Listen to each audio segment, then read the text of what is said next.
Eragon by Christopher Paolini. Prologue. Wind howled through the night, carrying a scent that would change the world. A tall shade lifted his head and sniffed the air.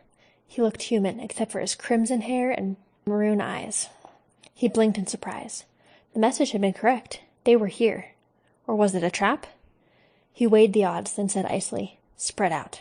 Hide behind trees and bushes. Stop whoever is coming. Or die."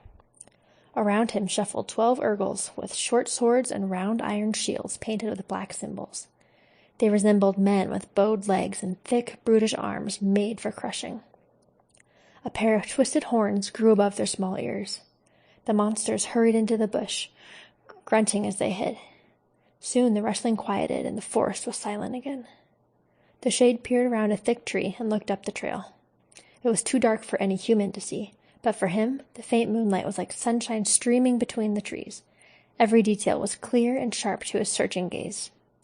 He remained unnaturally quiet, a long, pale sword in his hand. A wire-thin scratch curved down the blade. The weapon was thin enough to slip between a pair of ribs, yet stout enough to hack through the hardest armor. The Urgles could not see as well as the shade. They groped like blind beggars, fumbling with their weapons. An owl screeched, cutting through the silence. No one relaxed until the bird flew past. Then the monsters shivered in the cold night. One snapped a twig with his heavy boot. The shade hissed in anger, and the Urgles shrank back, motionless. He suppressed his distaste. They smelled like fetid meat, and turned away. They were tools, nothing more. The shade forced his impatience back as the minutes became hours. The scent must have wafted far ahead of its owners. He did not let the Urgles get up or warm themselves. He denied himself those luxuries, too, and stayed behind the tree, watching the trail. Another gust of wind rushed through the forest. The smell was stronger this time. Excited, he lifted a thin lip in a snarl. "Get ready," he whispered, his whole body vibrating. The tip of his sword moved in small circles. It had taken many plots and much pain to bring himself to this moment. It would not do to lose control now. Eyes brightened under the Urgles' thick brows, and the creatures gripped their weapons tighter. Ahead of them, the shade heard a clink as something hard struck a loose stone. Faint smudges emerged from the darkness and advanced down the trail. 3 white horses with riders cantered toward the ambush, their heads held high and proud, their coats rippling in the moonlight like liquid silver. On the first horse was an elf with pointed ears and elegantly slanted eyebrows. His build was slim but strong, like a rapier.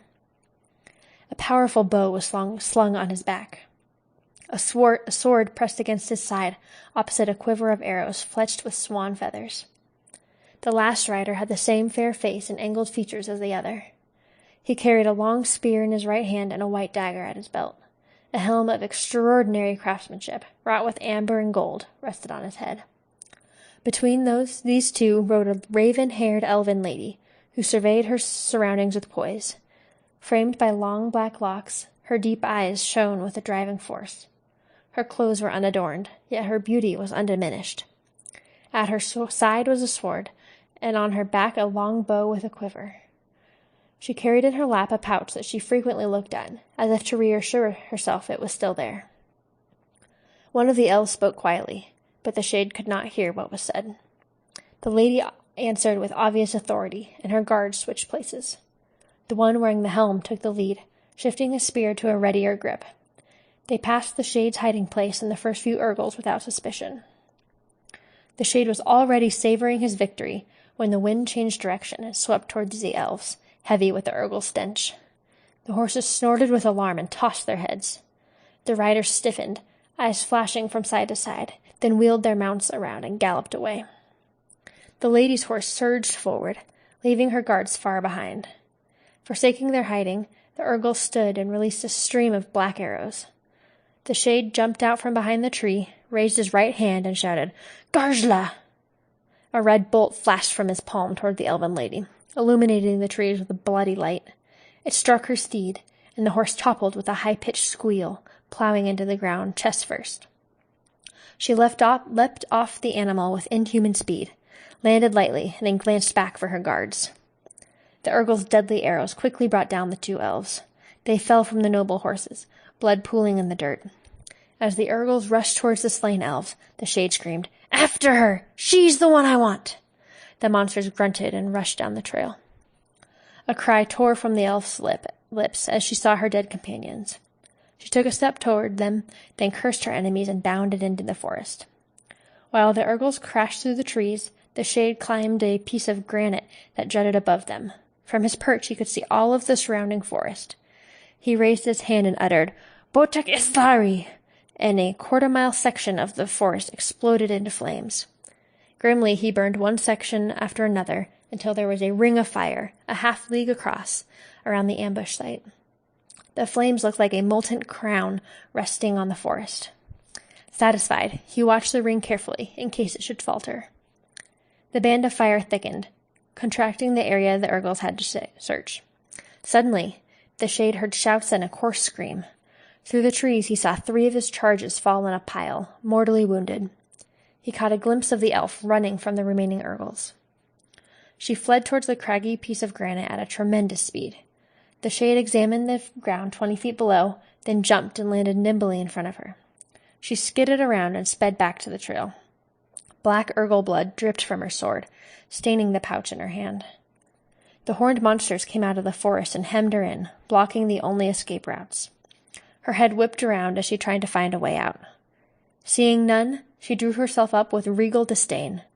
The Shade approached her with a raised hand, allowing himself to enjoy her helplessness. Get her. As the Urgle surged forward, the elf pulled open the pouch, reached into it, and then let it drop to the ground. In her hand was a large sapphire stone that reflected the angry light of the fires. She raised it over her head, lips forming frantic words. Desperate, the Shade barked, "Garzla!" A ball of red flame sprang from his hand and flew towards the elf, flashed as an arrow. But he was too late. A flash of emerald light briefly illuminated the forest, and the stone vanished. Then the red fire smote her, and she collapsed. The Shade howled in rage and stalked forward, flinging his sword at a tree. It passed halfway through the trunk, where it stuck, quivering. He shot 9 bolts of energy from his palm, which killed the Urgles instantly, then ripped his sword free and strode to the elf. Prophecies of revenge, spoken in a wretched language only he knew, rolled from his tongue. He clenched his thin hands and glared at the sky. The cold stars stared back, unwinking, otherworldly watchers. Disgust curled his lip before he turned back to the unconscious elf. Her beauty, which would have entranced any mortal man, held no charm for him. He confirmed that the stone was gone, then retrieved his horse from its hiding place among the trees. After tying the elf to the saddle, he mounted the charger and made his way out of the woods. He quenched the fire in his path, but left the rest to burn.